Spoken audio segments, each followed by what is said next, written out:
जिन्होंने महाकुंभ के बसंती मौसम में अपने आम बजट 2025 में ऐतिहासिक घोषणा करके बसंती मौसम को और गुलाबी कर दिया है आत्मनिर्भर भारत की ओर एक और मजबूत कदम बढ़ा दिया।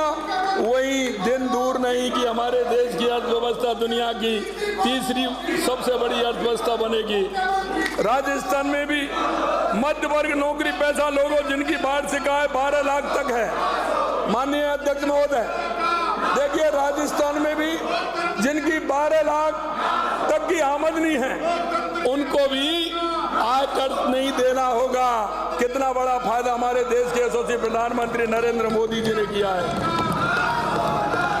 नौकर पैसा मध्यम वर्ग की आमदनी की जेब में जब ज्यादा पैसा आएगा निश्चित तौर पर ज्यादा खर्च भी होगा। खर्च अगर राजस्थान की अर्थव्यवस्था पर होगा तो उसका फायदा राजस्थान की अर्थव्यवस्था पर आएगा। यह अप्रत्यक्ष प्रभाव से निश्चित तौर पर आपके सामने है। राजस्थान में धरती का सीना चीर के अन्न पैदा करने वाले 77 लाख से अधिक अन्नदाताओं किसानों के लिए केसीसी की सीमा बढ़ाना क्यों मैं कहना चाहता हूं। आज इनको पता था कि केंद्र की सरकार ने किसानों को बहुत बड़ा तोहफा दिया है। ये माननीय अध्यक्ष जी किसान विरोधी, मजदूर विरोधी, युवा विरोधी है। इन्होंने हमेशा इनके विरोध का काम किया है। ये कभी नहीं आ सकते। लेकिन मैं एक कहानी जरूर सुनाता हूं मैं आपको कि भगवान कृष्ण जब कालियाबन ने जब ये बोलिया था, उन्होंने कालियाबन जब था तो कालियाबन ने कहा था और उसने कहा कि भगवान मेरे को वरदान दीजिए कि ना मैं आदमी से मरूं ना मैं किसी से मैं मरूं नहीं, मेरा के लिए वरदान दीजिए। भोलेनाथ थे, उन्होंने वरदान दे दिया। अब मैं भी क्योंकि ब्रज से आता हूं तो मैंने देखा कि उनकी ये कहानी है, ये बड़ी विचित्र है। जब उन्होंने कहा तो मचकुंड भगवान को ये वरदान था कि वो सोएंगे लेकिन उनको कोई जगाएगा तो वो भस्म हो जाएगा। जब वो कालियाबन को भगवान कृष्ण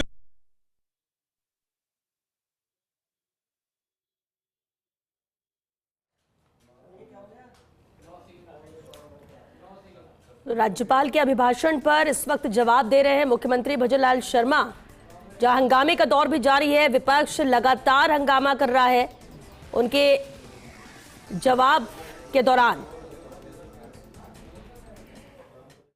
ये कांग्रेस भस्म होने वाली है, राजस्थान से नहीं पूरे देश से।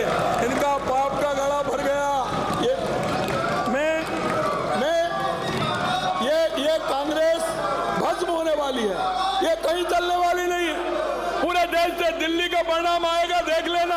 कांग्रेस का 0 से आगे बढ़ जाए तो देख लेना। और आपके यही कर्म इनको नीचे ले जाने का काम कर रहे हैं। साथ ही प्रदेश में 6 लाख गिग वर्कर्स जो लंबे समय से अपने आप में असहाय जिंदगी जी रहे थे, उन्हें पंजीकृत कर पीएम जन आरोग्य योजना से जोड़ना जैसी क्रांतिकारी निर्णय भी राजस्थान के बेरोजगारों को गिग वर्कर्स के रूप में काम कर रहा है।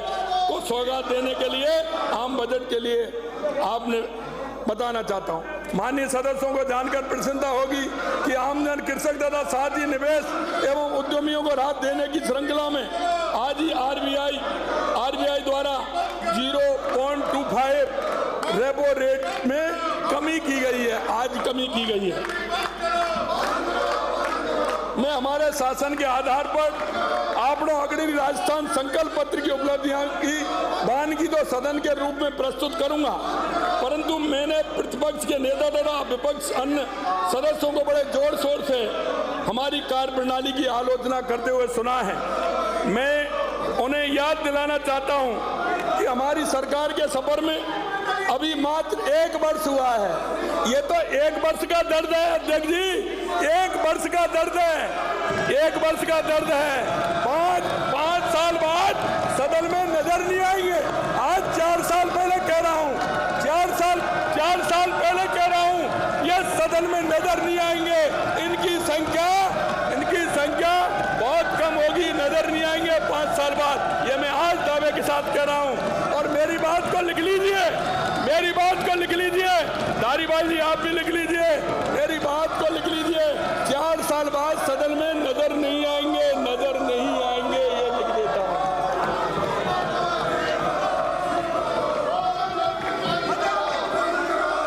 मैं याद दिलाना चाहता हूं कि हमारी सरकार के सफर अभी 1 साल का हुआ है।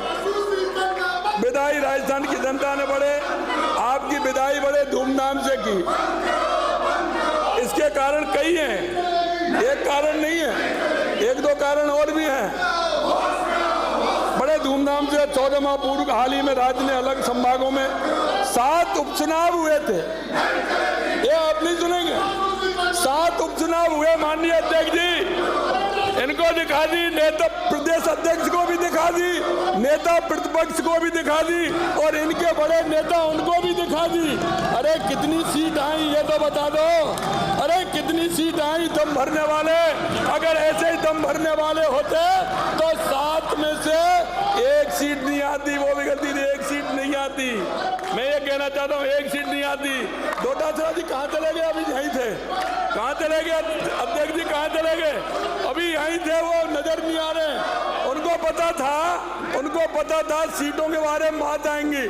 बड़ी बड़ी गमछा घुमा रहे थे। अरे ये तो बताओ मोरिया किसका बोला? अरे मोरिया किसका बोला ये तो बताओ भाई। ये गमछा कहाँ गया? मोरिया किसका बोला और कितनी बार बोला मोरिया?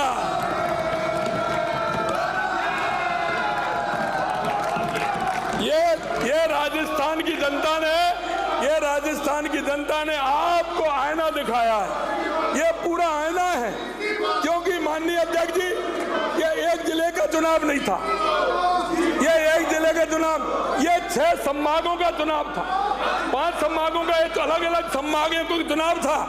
ये राजस्थान की जनता ने इनको आईना दिखा दिया। अगर इनको मंथन करने की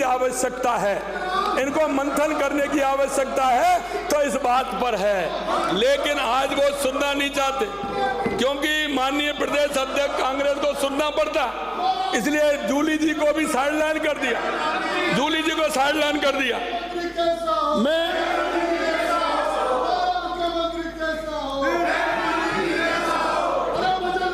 आपने देख लिया, मैं आपके माध्यम से कहना चाहता हूं,